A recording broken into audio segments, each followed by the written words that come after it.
But before I get to that, I did want to address something with you, Mr. Chair, and register my disappointment that you cancelled Thursday's meeting on this study. I do not feel that we were adequately consulted.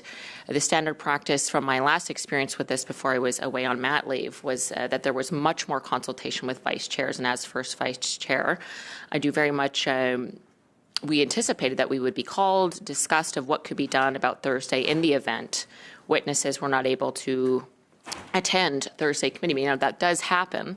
However, in reviewing the motion put forward by the Liberals, the witnesses mentioned on there was not exhaustive. It specifically mentions an other disinformation expert. And I know in past experience, we have had situations where our excellent public servants have come with relatively short notice to provide feedback and information. And of course, this area of study that we're working on has an intelligence focus, it has a law enforcement focus, it has a legal focus. So I would be shocked if all of the individuals in our public service, if any of them could not have come.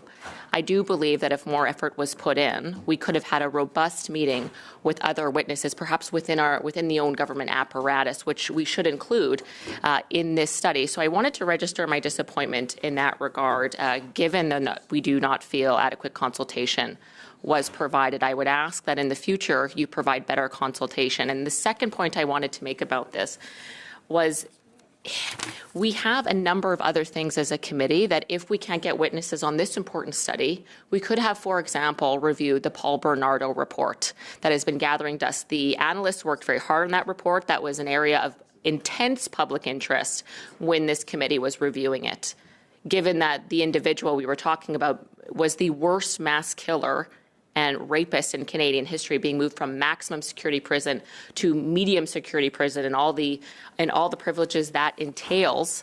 I was shocked to see that we wouldn't at least look at that draft report. The committee had already approved to study that issue. We had the draft report. It's sitting and collecting dust. Why is it we were not able to review that report on Thursday?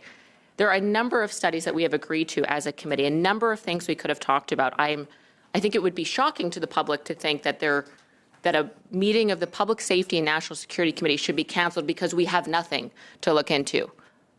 I just find that completely unacceptable, Mr. Chair. And again, in the Liberals' own words, Ms. O'Connell, I wish to discuss this with her, but she's not here at the moment.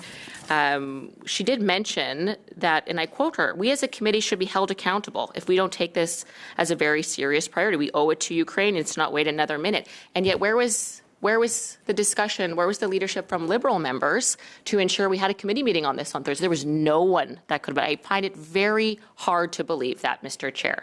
So I'd ask that more effort be put into ensuring we have this study. If we can't find witnesses, find someone from government. It is important that we get into this issue. But if we can't, let's focus on the work we've already done. And I would ask if there's no one we can find for a very study, let's look at the Paul Bernardo study. So I wanted to register my very clear disappointment that it was not adequately consulted and that the Public Safety and National Security Committee of Canada failed to have a meeting for an excuse that I don't find acceptable. There are a whole host of issues we could be looking into, and it is a failure that we had that meeting cancelled, Mr. Chair.